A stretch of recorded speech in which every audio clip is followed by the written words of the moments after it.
Retrouvez maintenant La Foi prise au mot, votre émission de formation chrétienne. Alors que le pape Léon XIV critiquait le développement d'un nouveau langage de style orwellien en Occident, Régis Burnet proposait une émission sur les fondamentaux de la culture chrétienne, à travers l'apparition d'un dictionnaire portant sur ce sujet.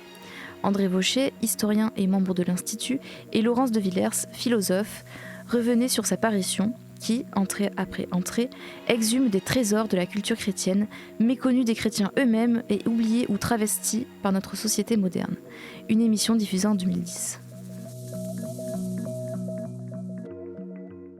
Bonjour et merci de nous retrouver pour La Foi prise au mot, notre rendez-vous hebdomadaire de formation chrétienne. Et dans ce numéro, je vous propose de nous poser une question. Si vous vouliez expliquer à quelqu'un de non-chrétien le christianisme, par quoi commenceriez-vous? En d'autres termes, quels sont pour vous les fondamentaux de la culture chrétienne? Pour répondre à cette question, deux invités qui ont coordonné un ouvrage qui vient de paraître aux éditions du Seuil, Christianisme, dictionnaire des figures, des temps et des lieux.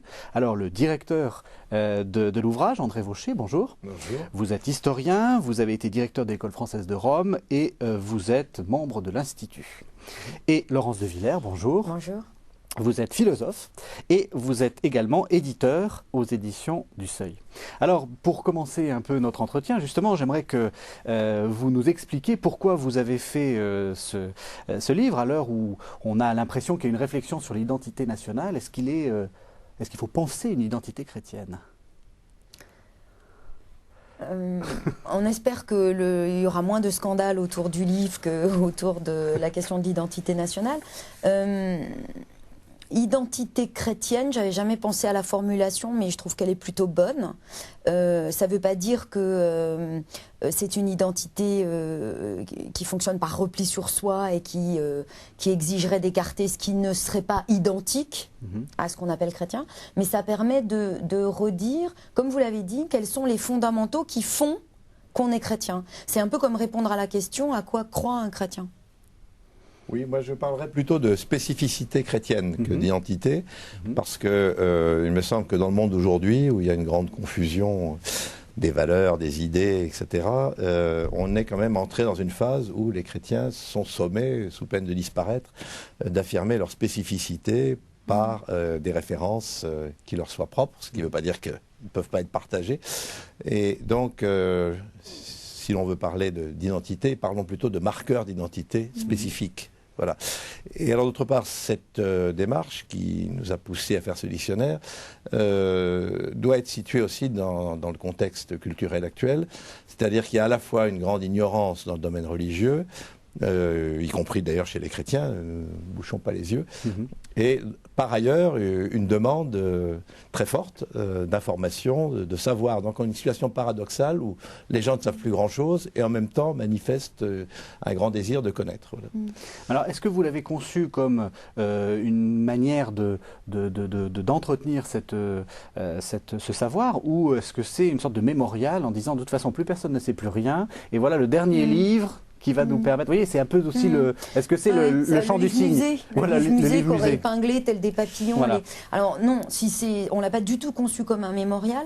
On l'a conçu en partant du constat que vient de rappeler André Vaucher, à savoir qu'il y a.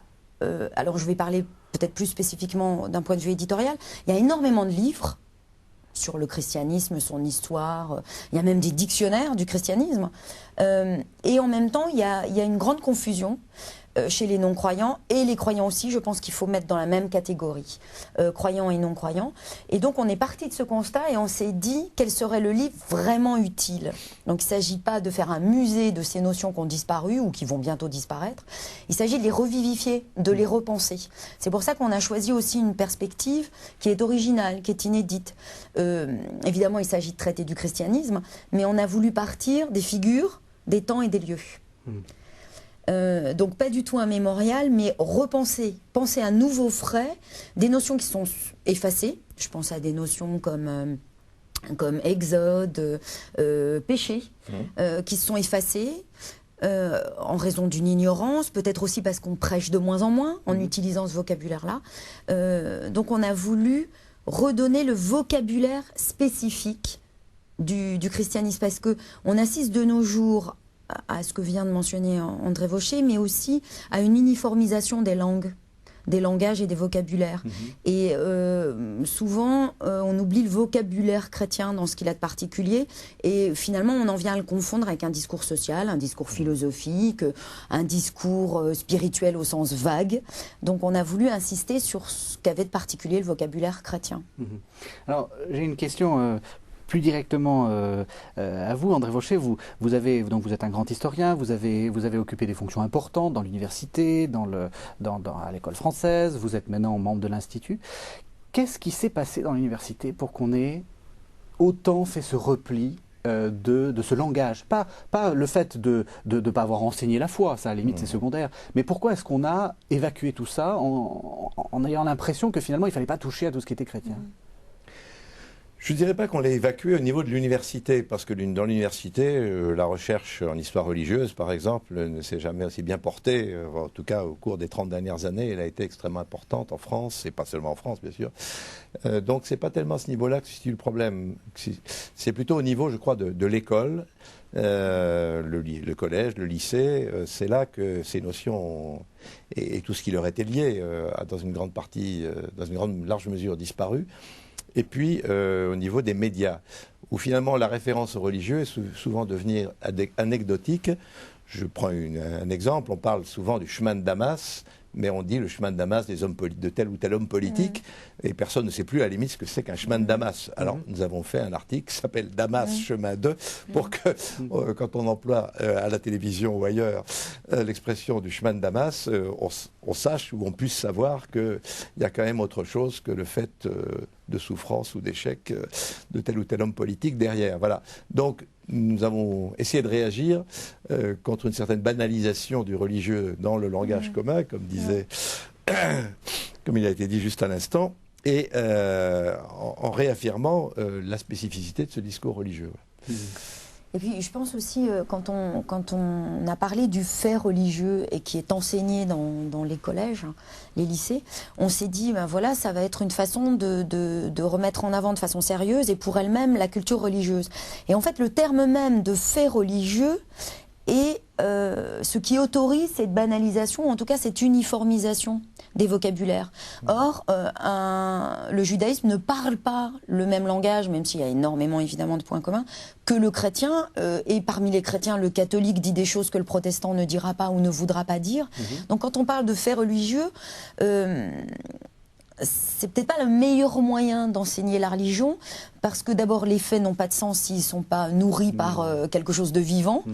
Et du coup, on a mis sur le même plan les religions initiatiques de l'Égypte ancienne, de la Grèce ancienne, le christianisme qui n'est pas mort comme ces religions initiatiques, le judaïsme, etc. Donc il y a eu une volonté d'enseigner le religieux, mais le point de départ était faussé et je pense délétère, parce que ça conduit à une uniformisation. Alors ce que je vous propose de faire, c'est justement de répondre à la question que j'avais lancée au début de l'émission, c'est d'essayer de voir quels sont les éléments fondamentaux. Donc dans votre dictionnaire, quels sont les articles qui en sont les plus importants, quel est leur contenu, et aussi je vais vous poser des questions parce que j'ai relevé des articles qui m'ont surpris, c'est-à-dire que je ne pensais pas que ça allait être quelque chose, que ça faisait partie vraiment des choses importantes. Alors, je vais vous poser une question à l'un à l'autre. Pour vous, le personnage le plus important du dictionnaire, c'est qui ? C'est le Christ, c'est Jésus, ou il y en a d'autres, c'est Paul, c'est qui? Bon, moi je dirais que c'est Jésus. Là, on a un article fondamental, Monseigneur Doré, qui est un grand théologien, et que tout le monde connaît et apprécie, et on lui a donné, je crois, le maximum de longueur possible dans le cadre d'un dictionnaire dont le nombre de pages était restreint, mais enfin, malgré tout, il a eu une certaine latitude pour développer, parce que on ne voit pas comment, dans un dictionnaire sur le christianisme, l'article Jésus-Christ n'aurait pas été le plus important. Alors, vous dites Jésus-Christ, c'est pas Jésus l'article, c'est Christ. C'est Christ. C'est Christ, voilà. Alors, on a choisi Christ. Pourquoi Christ ? On a choisi Christ parce que, alors là je vais parler au nom de Monseigneur Doré, tant est que ce soit possible, la méthode qui a... D'abord parce qu'on voulait les figures du christianisme, c'est-à-dire, ça peut être évidemment des personnages réels, la plupart du temps ce sont des personnages réels, mais dont la vie a pris un sens paradigmatique qui fait qu'ils deviennent des figures, des paradigmes, des modèles, pas des symboles. Pas nécessairement des symboles, mais des modèles du genre. Le Christ est le modèle du genre, fils de Dieu. Donc c'est vraiment le Christ, et la méthode qui a présidé à la rédaction de la notice, donc celle adoptée par, la méthode adoptée par Monseigneur Doré. C'est une méthode qui n'est pas celle d'un exégète uniquement, c'est une méthode que je dirais de théologie exégétique ou d'exégèse théologique, c'est-à-dire qu'il a montré ce qui dans la personne ou la personne réelle, historique de Jésus, est raconté par les évangélistes comme étant celui qu'on attendait comme le Messie et comme étant, alors là c'est plus difficile aux apôtres pour le comprendre, comme étant le Fils de Dieu, Dieu incarné. Donc c'est raconter la vie de Jésus, raconter Jésus, mais à la lumière du mystère du Christ, du mystère pascal, de l'incarnation, de la résurrection. Donc c'est une exégèse théologique ou une théologie exégétique. Alors maintenant, un peu sur les concepts. Bien entendu, vous proposez résurrection, vous proposez également rédemption. Pourquoi est-ce que pour vous c'est un concept important pour le christianisme, comme marqueur identitaire? Résurrection, ça s'applique quand même d'abord au Christ. Oui. Donc c'est d'abord la résurrection du Christ. Et c'est pour ça qu'il méritait un article à part. Rédemption, c'est quand même un mystère, disons, théologique fondamental dans le christianisme, mais qui englobe l'ensemble de l'humanité à travers le temps. Donc ce ne sont pas des articles redondants ou répétitifs. Donc je crois que rédemption, c'est le processus qui a été inauguré par la résurrection. Voilà, c'est pour ça qu'on a fait 2 articles distincts. De façon générale, et en me rattachant à ce que Laurence de Villers vient de dire, je pense qu'il existe déjà d'excellents dictionnaires de théologie, et dont certains ont 15 ou 20 volumes, mais même certains sont plus accessibles et plus récents. Mais notre point de vue a été un peu particulier. Nous avons voulu faire, non pas rejeter la théologie, absolument pas, mais faire une théologie historique, une approche théologique et historique à la fois. C'est-à-dire prendre des éléments fondamentaux du christianisme dans la longue durée et en essayant de voir ce qu'ils sont devenus, justement, à travers les siècles. Il y a des mots qui sont les mêmes et qui ne veulent plus dire la même chose. Je prends l'exemple du mot cœur. Pas dans la Bible, il est question parfois du cœur de Dieu. C'est pas du tout la même chose que le Dieu sensible au cœur de Pascal ou de Chateaubriand. Vous voyez. Donc, il faut absolument suivre, ou que le Sacré-Cœur, si populaire au 19e, début du 20e siècle. Donc, si on veut justement retrouver la vérité du christianisme, elle se situe au niveau, bien sûr, de son point de départ, mais aussi de son devenir historique. Et donc, notre parti pris a été de suivre des figures, des lieux, des personnages dans leur devenir historique. Justement, vous parlez de cœur. Quel est le sens premier du cœur de Dieu? Le cœur de Dieu, c'est, disons, dans la Bible, c'est l'aspect affectif de la relation entre Dieu et l'homme. Voilà, très présent dans les psaumes. Les psaumes, ne ferme pas ton cœur, oui, il a fermé son cœur, etc. Donc, tandis qu'ensuite, ça devient tout à fait autre chose. Il y a le cœur de Jésus, il y a le cœur de Marie, enfin donc il y a toutes sortes de variations sur le thème du cœur, et le cœur finit par désigner la sensibilité. Au XIXe siècle, c'est très clair. Alors moi, il y a eu des articles qui m'ont un peu surpris, dont la présence m'a surprise, parce que je ne pensais pas que c'était aussi important dans les fondements du christianisme, justement. Et j'aimerais que vous nous expliquiez qui ils étaient et pourquoi ils sont importants. Alors, premier personnage surprise, Robert d'Arbrissel. J'assume. Alors, ça, c'est André Vaucher. C'est moi qui l'ai proposé, sinon et pourquoi imposé. Il est important? Non, il est important parce que c'est lui le premier, je crois, en Occident, on peut le dire, qui a essayé de valoriser les femmes dans le domaine religieux. Voilà, enfin, c'est un peu sommaire ce que je dis, et il y aurait lieu de nuancer tout ça, mais enfin, on a quand fait même, une figure féministe. C'est le premier qui a créé un ordre religieux et qui a mis à sa tête une femme. Un siècle avant François d'Assise. Alors, de quel ordre il s'agit? Il s'agit de Fontevraud. Il a fondé l'abbaye de Fontevraud et qui a été une communauté mixte où il y avait des hommes et des femmes. Et il a mis à la tête du monastère une abbesse, ce qui était proprement révolutionnaire pour l'époque. Donc, en ce sens, c'est un petit clin d'œil, mais qui est historiquement justifié à tout le courant du féminisme, chrétien ou non chrétien, d'aujourd'hui. Voilà. Donc, vous voyez le père fondateur en Robert d'Arbrissel. Un des, mais probablement un des principaux, oui. Ouais. Et c'est un bon exemple, Robert d'Arbrissel, non seulement parce qu'on apprend beaucoup, je ne suis pas sûre que beaucoup d'entre nous, enfin moi j'ai beaucoup appris. Fontevraud, oui, parce qu'on... Oui, mais Robert d'Arbrissel... Fontevraud, mais c'est pas toujours très voilà, bien. Donc moi j'ai beaucoup appris en lisant la notice qu'a rédigée André Vaucher. C'est un bon exemple de ce que se veut ce dictionnaire. À la fois penser des notions qui sont effacées, vous parliez de rédemption à l'instant,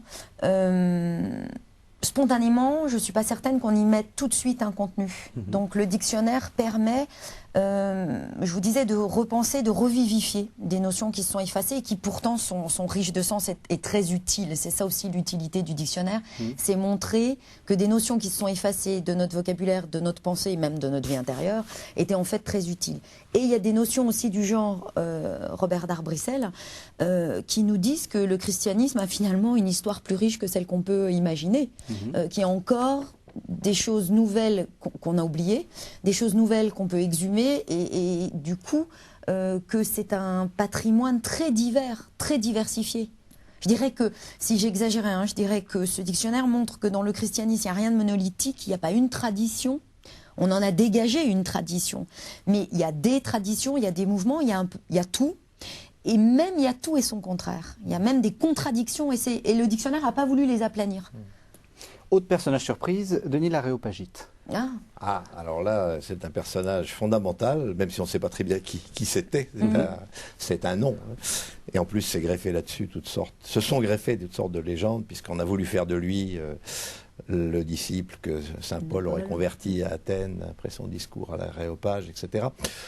Plus le premier évêque de Paris. Enfin, on a télescopé tous ces personnages en un seul. Mais en tout cas, il y a un personnage qui a bien écrit une œuvre, s'appelle La hiérarchie céleste, qui est un néoplatonicien chrétien, fin 5e, début 6e, voilà, dont l'œuvre a une énorme influence sur la pensée occidentale, parce que justement, il a mis en circulation cette notion de hiérarchie céleste, en partant des êtres les plus proches de la matière et en montant vers des êtres de plus en plus spirituels vers Dieu, avec les chœurs d'anges, les 9 chœurs d'anges, les hiérarchies des anges, ensuite les hiérarchies humaines, les hiérarchies animales, etc.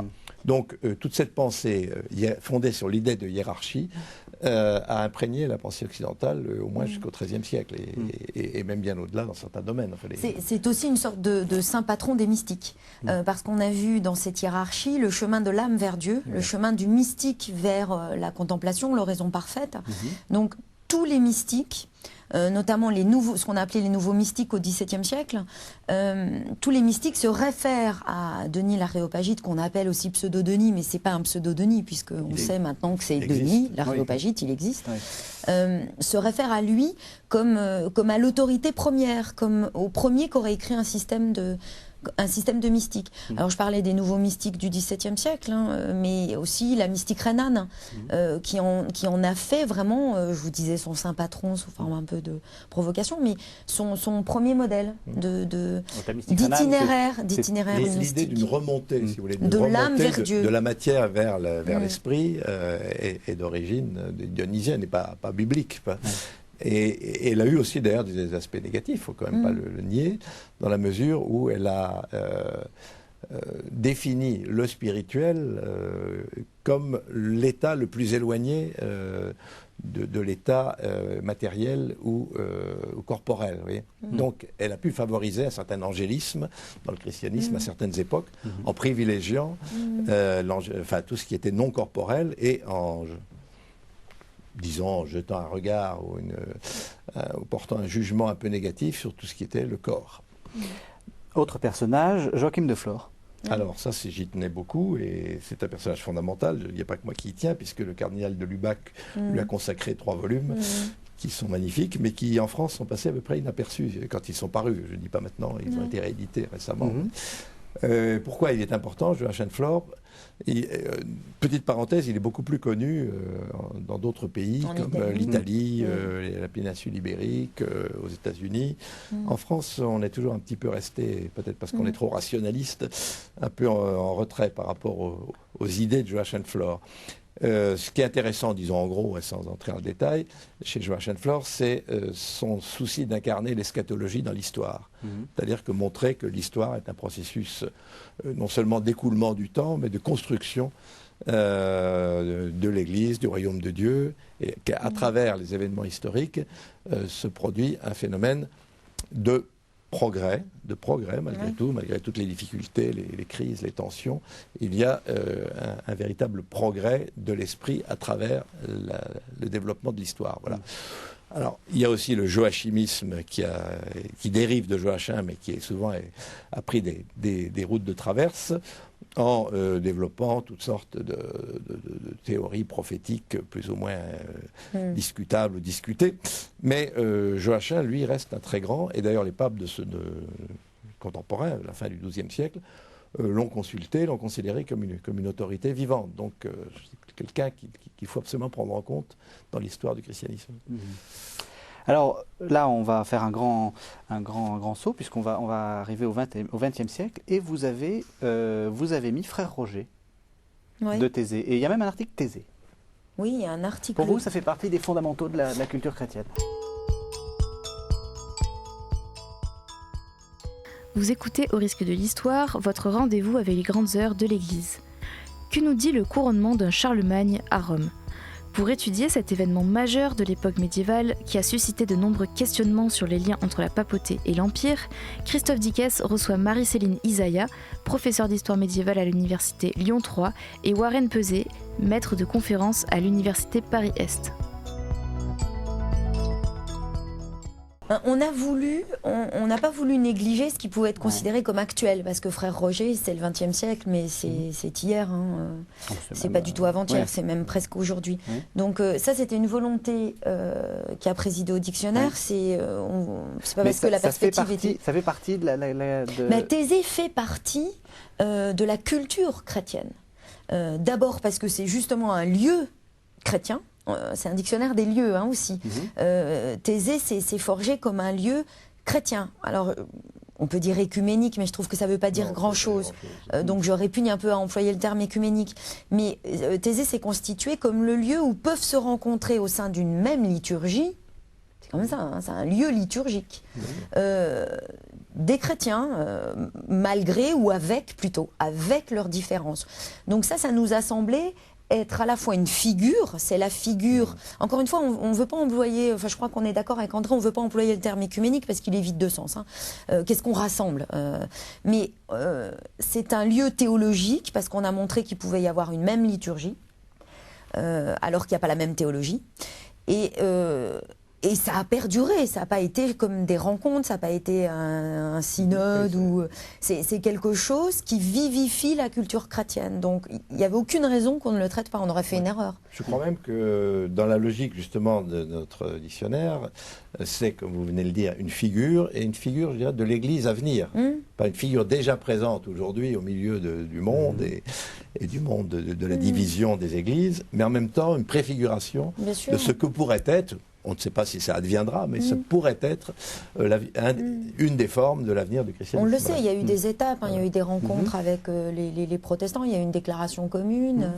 Et Thésée participe de cette volonté qu'a l'Église de ne pas faire que les différents théologiques ne fassent pas qu'on prie le même Christ.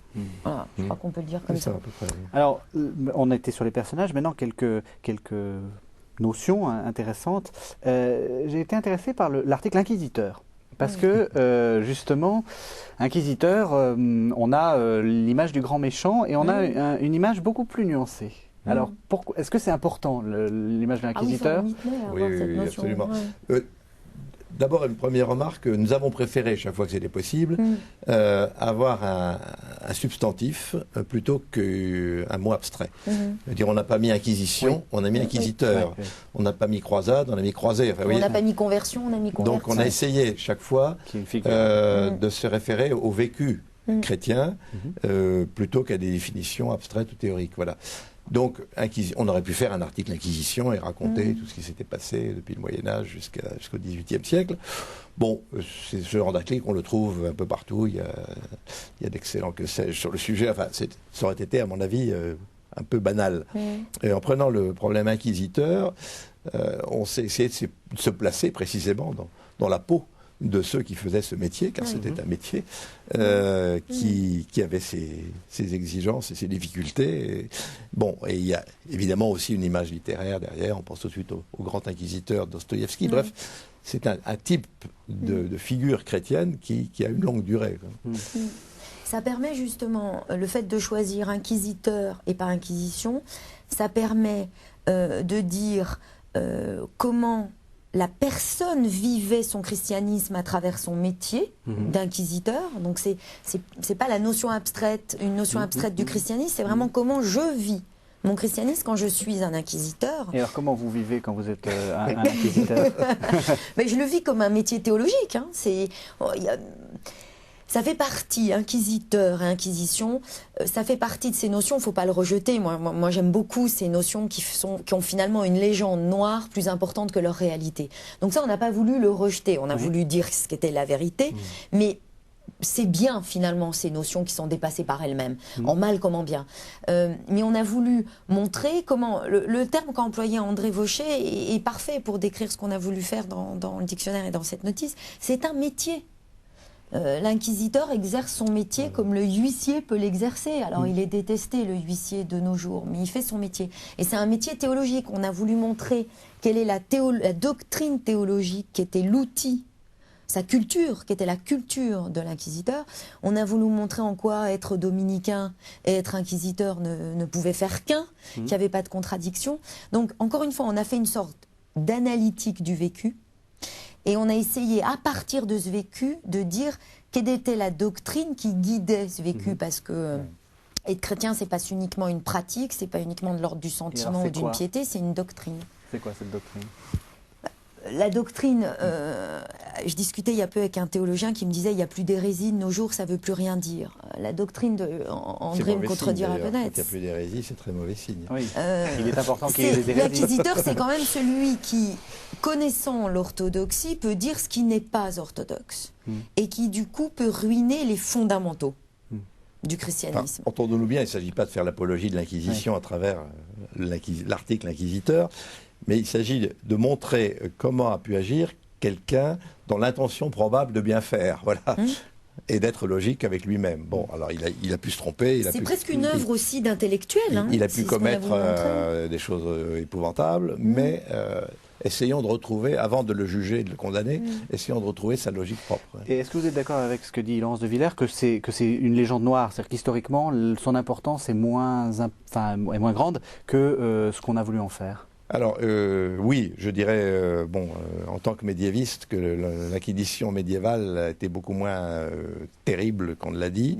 En revanche, je crois que l'inquisition moderne, oui, du XVIIe, c'est celle-là qui est terrible. C'est pas pour me décharger sur l'autre période de l'histoire, mais la vraie inquisition, la terrible inquisition, c'est l'inquisition espagnole à partir du XVIe siècle. XVIe, XVIIe. Mais la légende noire, elle s'est construite sur le Moyen-Âge. Voilà. On associe Moyen-Âge, quand on dit on se croira au Moyen-Âge, c'est à la fois quand on veut dire qu'on est dans des conditions de vie atroces et qu'il y a une inquisition, alors qu'en fait les bûchers les plus nombreux c'était au XVIIe siècle. Voilà, parce que l'inquisiteur cherche d'abord à faire avouer et si possible à réintégrer celui qui a avoué dans l'Église. Et il n'a pas comme but premier de brûler l'hérétique. Voilà. Ce qui est difficile à comprendre dans l'Inquisition et à assumer, c'est la rencontre entre du religieux et même de l'intellectuel. Je vous disais, c'est un intellectuel qui dit ça c'est faux, ça c'est vrai. C'est le devoir d'un intellectuel, c'est une tâche difficile, on a peur de l'assumer de nos jours, mais il y a du faux, il y a du vrai. Donc c'est la rencontre entre un intellectuel qui dit où est le faux pour mieux mettre en valeur le vrai et le juridique. Donc c'est cette rencontre qui peut de nos jours encore offusquer ou être insoutenable, qu'il ne l'est pas historiquement, parce que c'est faire un procès en vérité. Alors, un article dont je reconnais votre inspiration, c'est Pèlerinage. Pour vous, ça fait partie vraiment de la...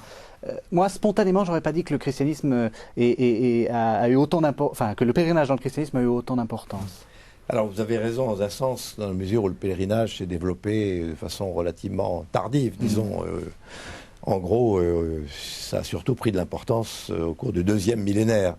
Cela dit, il y a quand même, dès le départ, le thème de l'homo viator, l'homme qui est en voyage, en déplacement, en exil aussi, en ce monde.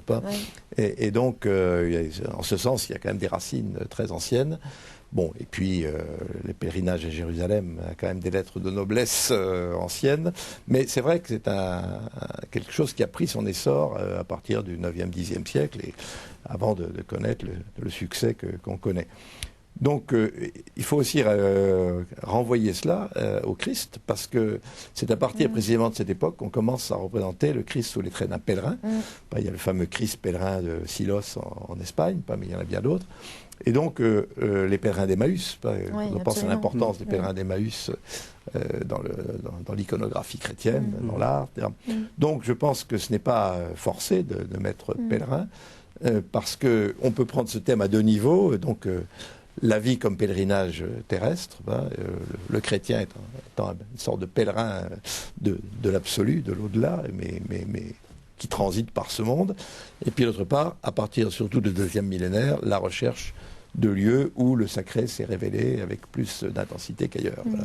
Est-ce qu'il faut lier pèlerinage avec un autre article qui est relique ? Est-ce que c'est forcément pour aller adorer, vénérer un corps Est-ce que c'est ça ? Est-ce que c'est ça ? Si, je crois que justement cet essor énorme du pèlerinage à partir du 9e, 10e siècle est lié à la diffusion des reliques en Occident et aussi en Orient d'ailleurs, mais enfin surtout en Occident où jusque-là n'avait pas tellement circulé.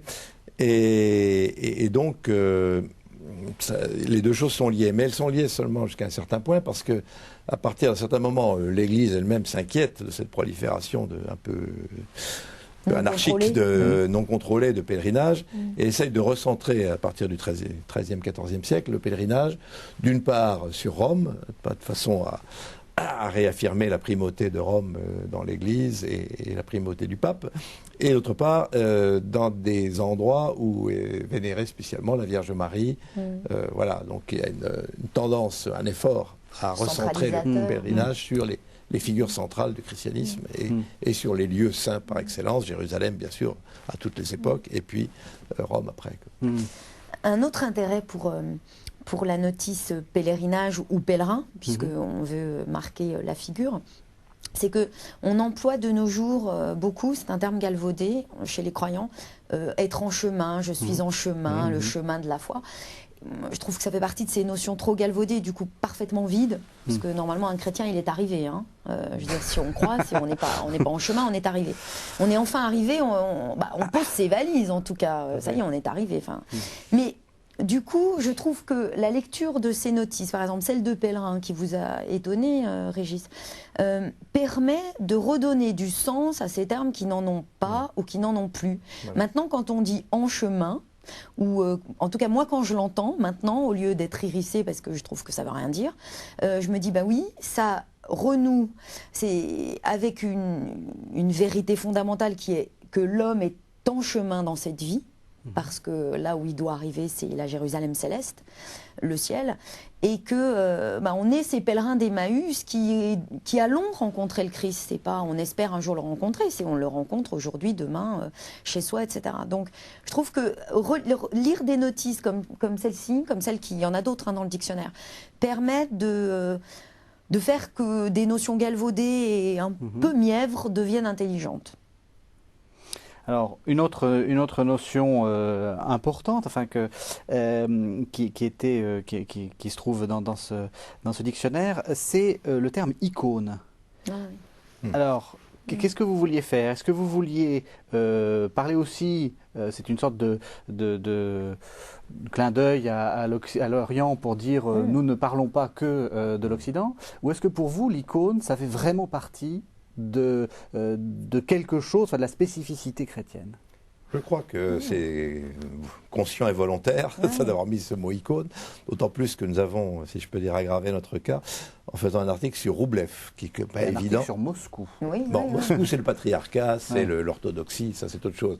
Mais on a fait un article sur Roublev, qui est quand même pas un personnage ultra connu en Occident, même s'il n'est pas inconnu, bien sûr, parce que précisément, il nous a semblé qu'il fallait mettre, dans la mesure où justement on s'intéresse au christianisme vécu, il fallait mettre absolument l'accent sur le rôle des images, aussi bien en Occident d'ailleurs qu'en Orient, et nous avons quand même une trentaine au moins d'articles qu'on peut appeler iconographique au sens large.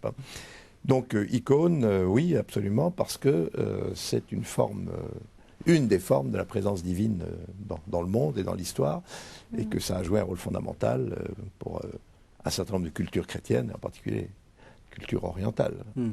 On n'a pas voulu négliger en aucun cas ce qui n'était que de l'ordre, alors je dis comme c'était restrictif, mais qui n'était que de l'ordre de la pratique ou de la piété. On a considéré que ça faisait partie des fondamentaux. Et puis la place de l'iconographie est très importante dans le dictionnaire. C'est pas du tout, vous savez, comme parfois on le trouve dans les dictionnaires, en fin de notice, on dit oui, et puis il y a la représentation. Non, non, non, non. C'est pas du tout le cas. Déjà, vu l'importance des notices qu'a pu rédiger François Bosseflug. Oui, qui sont nombreuses et excellentes. Qui sont nombreuses et excellentes. Donc ça prouve la place qu'on a voulu donner à l'esthétique. Alors je vais employer, vous allez dire que ça va être un peu lyrique, mais l'esthétique, c'est aussi une forme de la présence de Dieu. Donc ça ne peut pas être négligé. Pour vous, le christianisme est vraiment une religion iconique. C'est pas du tout une religion aniconique. Absolument. Absolument, iconique, c'est une religion oui. iconique. Et c'est aussi, on le voit à la lecture de ces notices, c'est une religion du réalisme. Il y a un réalisme de la religion chrétienne. C'est le pèlerin qui veut toucher les reliques.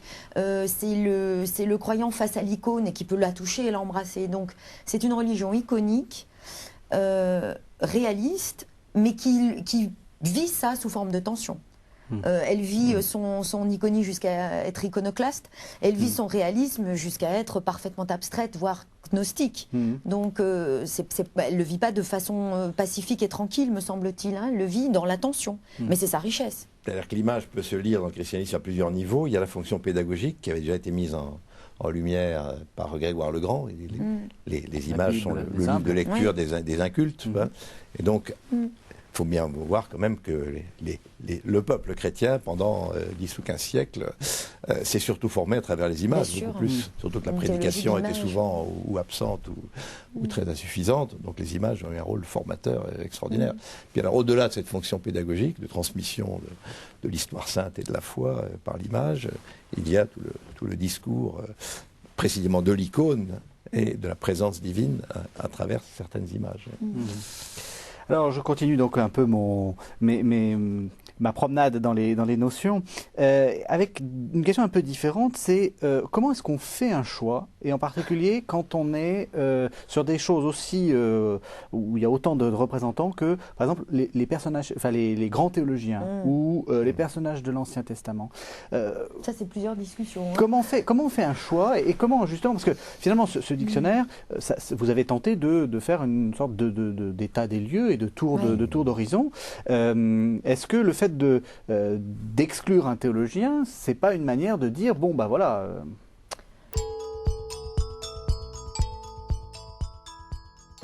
Vous écoutez Au risque de l'histoire, votre rendez-vous avec les grandes heures de l'Église.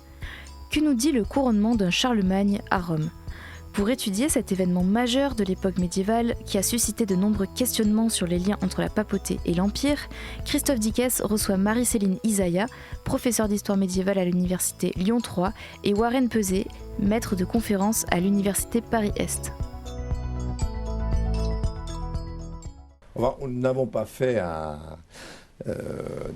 n'ont pas voulu donner un panorama de tous les théologiens importants. Parce que pour vous, comment on fait pour dire que ce théologien est le plus important ? On a eu beaucoup de problèmes, c'est certain. Oui, il y a eu plusieurs réunions au sujet des théologiens d'ailleurs. On a beaucoup discuté entre nous, puis j'imagine déjà un certain nombre de comptes rendus une fois que le dictionnaire sera paru, où on vous dira vous avez oublié de parler. Comment se fait-il qu'on n'ait pas parlé de X ou Y ?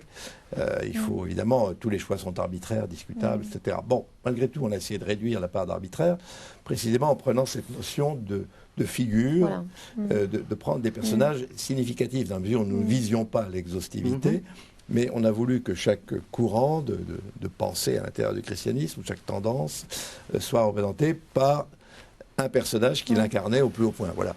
Il ne suffisait pas d'être théologien, il fallait que, comme théologien, personne, et que la théologie de ces théologiens ait pris une ampleur paradigmatique. Et duré, et une histoire, et générer une culture même. Ça, c'était important. Donc, oui, mais du coup, vous avez fait une sorte de top 10 des théologiens. Et c'est qui pour vous les grands théologiens ? C'est très difficile de le faire pour le contemporain, c'est plus facile pour le passé. Alors évidemment, on a fait des articles Augustin, Thomas, Daquin. Alors j'ai fait l'article Augustin, donc ma préférence, elle est vite trouvée, hein, voilà. C'était Augustin. Pour le contemporain, c'était difficile. Je me souviens de plusieurs réunions, on s'est dit, mais pourquoi on ne met pas un tel. Et donc, le choix a été drastique parce qu'il était commandé par une méthode. C'était vraiment ce que je vous disais. Il fallait que la théologie de ce théologien ait généré quelque chose qui la dépassait d'une certaine façon. Pourquoi Augustin? Pourquoi le plus grand? Le plus grand parce que c'est tout en un avec Augustin. C'est un théologien, un philosophe, même s'il dit ne pas faire de philosophie, mais déjà il a nourri presque toutes les philosophies après lui, jusqu'à nos jours. Et il y a de la philosophie chez lui, il y a une conception philosophique de la volonté, etc.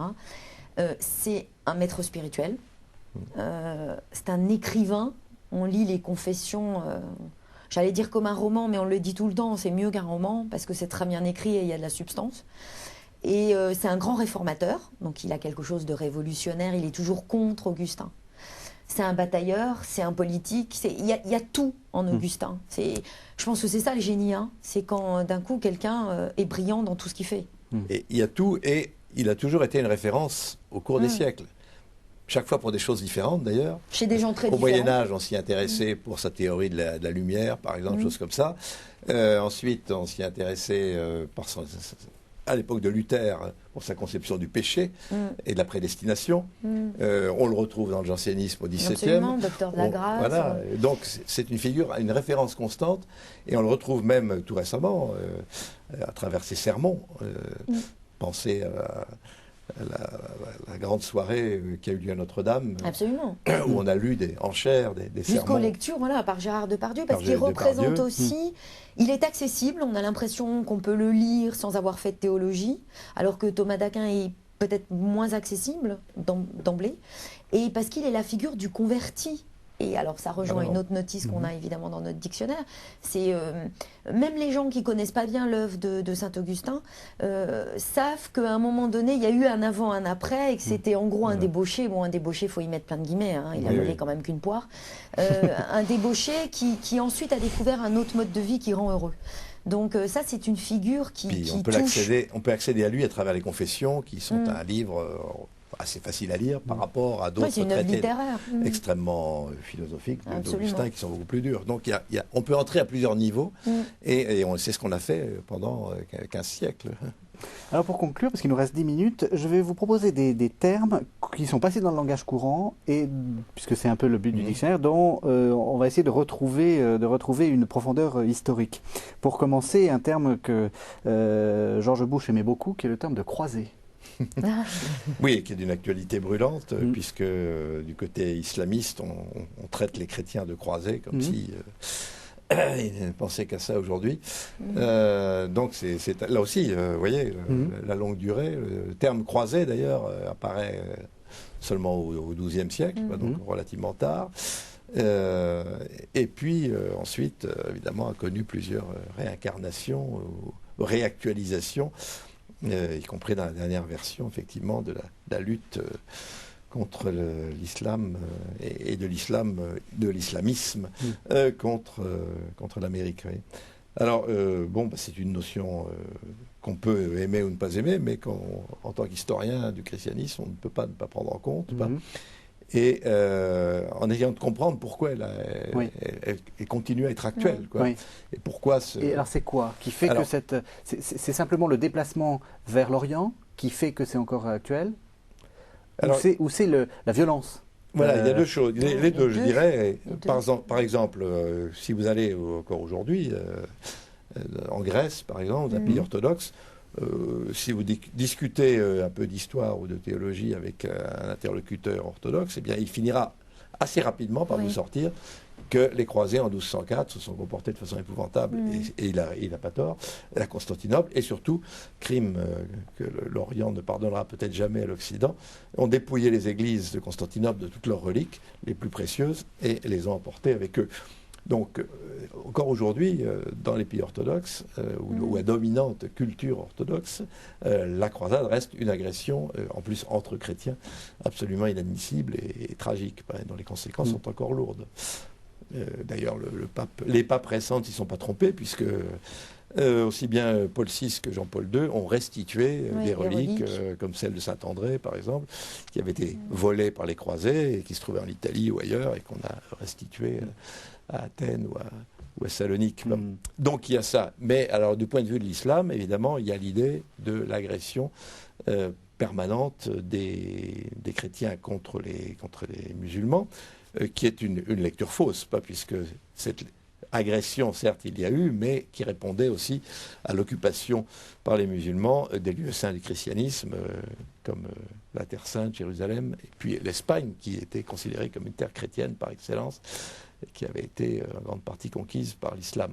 Voilà, donc ça explique ces résurgences permanentes, ou en tout cas épisodiques, d'une notion qui nous paraît très datée, qui en même temps retrouve sans arrêt une actualité brûlante. Et elle sert à désigner l'Occident, d'une certaine façon. Elle stigmatise un comportement occidental. Donc elle est toujours d'actualité. Aujourd'hui, elle est fausse dans la mesure où la plupart des gens en Occident, ils la renient, la quasi-totalité. Mais malgré tout, elle nous colle à la peau. Voilà. Alors c'est là que nous voyons que nous sommes tributaires de notre histoire, que nous le voulions ou non. Alors autre notion, coupable, culpabilité. Ah oui. Alors coupable, culpabilité, ça fait partie de ces notions qui nous semblent plus commodes que péché ou pécheur. Donc, je parle même chez les chrétiens, y compris chez les prêtres, on parlera plus facilement du sentiment de faute, de la culpabilité, en tout cas de la faute, que du péché. Alors que ça rejoint ce qu'on disait au départ, la volonté du dictionnaire, c'était aussi de casser cette uniformisation des vocabulaires. La faute, c'est pas le péché. C'est pas la même chose. La culpabilité, c'est pas du tout ça n'appartient pas aux fondamentaux du christianisme. Le chrétien n'est pas quelqu'un de coupable, ne fonctionne pas à la culpabilisation, n'a pas de sentiment de sa faute. Le chrétien est un pécheur qui a péché. Donc c'est complètement différent. Et le but du dictionnaire, c'était aussi, je vous le disais, de restituer la spécificité du vocabulaire et donc d'une identité chrétienne, et aussi la spécificité des objets. Le péché n'est pas la faute. Et donc on ne peut pas employer indifféremment ces termes-là, ils ne sont pas interchangeables. La faute, on commet une faute, c'est, je vais le dire vite, c'est quelque chose d'accidentel qui n'appartient pas à ma nature. C'est pas parce que j'ai commis une faute que ma nature est mauvaise. Le péché, qu'on l'accepte ou non, et il y a différentes façons de poser cette acceptation, mais le péché, c'est quelque chose qui m'atteint dans mon être, dans ma nature.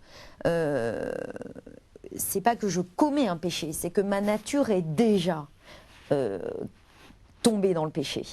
Donc vous voyez que la conception de l'homme derrière n'est pas du tout la même. Le péché est mien, m'appartient, et c'est pas la tentation qui fait que je vais pécher, c'est que j'ai toujours déjà accepté d'être tenté. Donc c'est pas du tout la même chose. Alors, il nous reste 5 minutes. Je vais vous poser à chacun une question personnelle, qui est de me dire quelle est la notion qui est pour vous la plus importante, ou pour laquelle vous avez eu le plus de coups de cœur, ou que vous avez voulu vraiment mettre alors qu'elle n'était pas forcément la plus importante. Il y en a eu beaucoup comme ça. Justement pour nous expliquer que la culture chrétienne, c'est quelque chose d'un peu... Et puis aussi, deuxième question, est-ce qu'il n'y a pas une notion que vous avez rejetée, vos éléments de censure? Nos éléments de censure. On n'est jamais conscient de la censure qu'on exerce, donc ça c'est difficile. Ça va peut-être me revenir. Disons votre coup de cœur. Pour l'instant, je parlais plutôt du coup de cœur. Mais écoutez, j'ai déjà parlé tout à l'heure de Joachim Flor. Je tenais absolument à ce que l'eschatologie, qui est un peu escamotée dans la pensée chrétienne aujourd'hui, les fins dernières, soit présente dans ce dictionnaire. C'est pour ça qu'on en parle. Il y a un article qui me tient personnellement à cœur, c'est l'article prophète. Prophète, prophétisme, je crois que c'est une donnée constante, non seulement du christianisme, et qui remonte évidemment à la Bible et à l'Ancien Testament, et qui a été à certaines époques perdue de vue, qui me semble, on redécouvre depuis, je sais pas, une trentaine, une cinquantaine d'années, comme une dimension fondamentale du christianisme.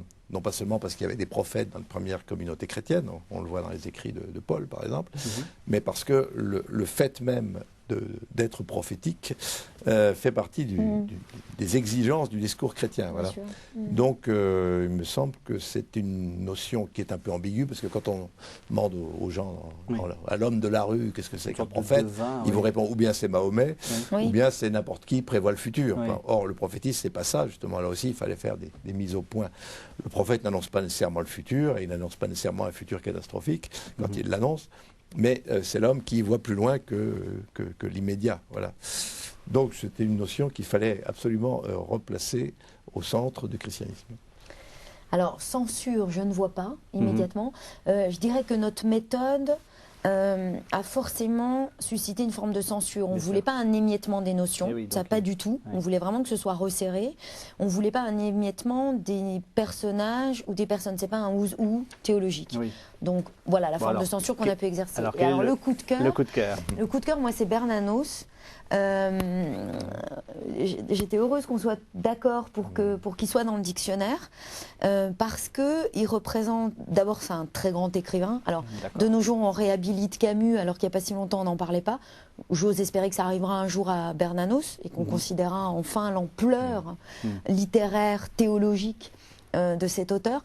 Et ça me plaît de voir que dans ce dictionnaire, on a à la fois Robert d'Arbrissel, Bernanos, Augustin, et que le christianisme, c'est aussi des laïcs romanciers, et qui ont... Alors, on ne s'est pas concerté avec André, mais Bernanos, c'est un prophète. Donc la révélation est close depuis Jésus-Christ, mais il reste au christianisme tous les prophètes. Et pour moi, cette notice est mon coup de cœur, parce que c'est un prophète. Qu'est-ce qu'il voit? Mais il voit déjà, on oublie souvent de le dire. Bernanos, c'est Thérèse. C'est Thérèse, la sainteté du quotidien. C'est la sainteté du quotidien, ça me semble fondamental. Jésus-Christ ne se rencontre pas dans des moments extraordinaires, il se rencontre dans l'Eucharistie de façon exemplaire évidemment, mais il se rencontre tous les jours, dans le quotidien, dans ce que ma vie n'a pas d'extraordinaire. Ça me semble fondamental. Donc du coup, pour moi, Bernanos, c'est un maître spirituel, parce que me dire que ma vie n'a rien d'extraordinaire, mais qu'elle est chrétienne, dans son côté ordinaire, c'est fondamental. Il a prophétisé les robots. Alors, je ne veux pas dire par là qu'il a prophétisé que le progrès technique était catastrophique, que les machines allaient tuer l'homme. J'aime pas cette forme d'humanisme contre les machines. Il a prophétisé que l'humain allait se mécaniser, que nous-mêmes, nous allons mener des vies mécaniques, des vies robotisées. Donc c'est ça qui me semblait important. Et puis il a prophétisé les temps obscurs alors qu'il était en exil. Et c'est une figure de l'exil, c'est important. Figure de l'exil. Et puis quand même, il a mis en relief à une époque où on n'aimait pas trop voir cela, la réalité du mal dans l'histoire. Absolument. Il a écrit des livres qui s'appelaient Les Prédestinés. On voulait déjà plus en parler. De nos jours, on n'en parle plus du tout. Et il a montré de façon extraordinaire. Maintenant, c'est devenu banal, mais à l'époque, quand il écrivait vers 1940, ça ne l'était pas du tout, que la banalité du mal, c'est-à-dire que les plus grands crimes de l'histoire n'ont pas été accomplis par les plus grands ou les plus terribles assassins, mais par des médiocres. La médiocrité du mal. Et ben c'est là-dessus qu'on va terminer, ce qui n'est pas forcément très drôle. Je rappelle le nom de le titre de votre dictionnaire, Christianisme, dictionnaire des figures, des temps et des lieux, et il paraîtra la semaine prochaine chez votre libraire préféré. Merci à tous les deux de nous avoir fait découvrir les fondamentaux de la culture chrétienne. On se retrouve la semaine prochaine.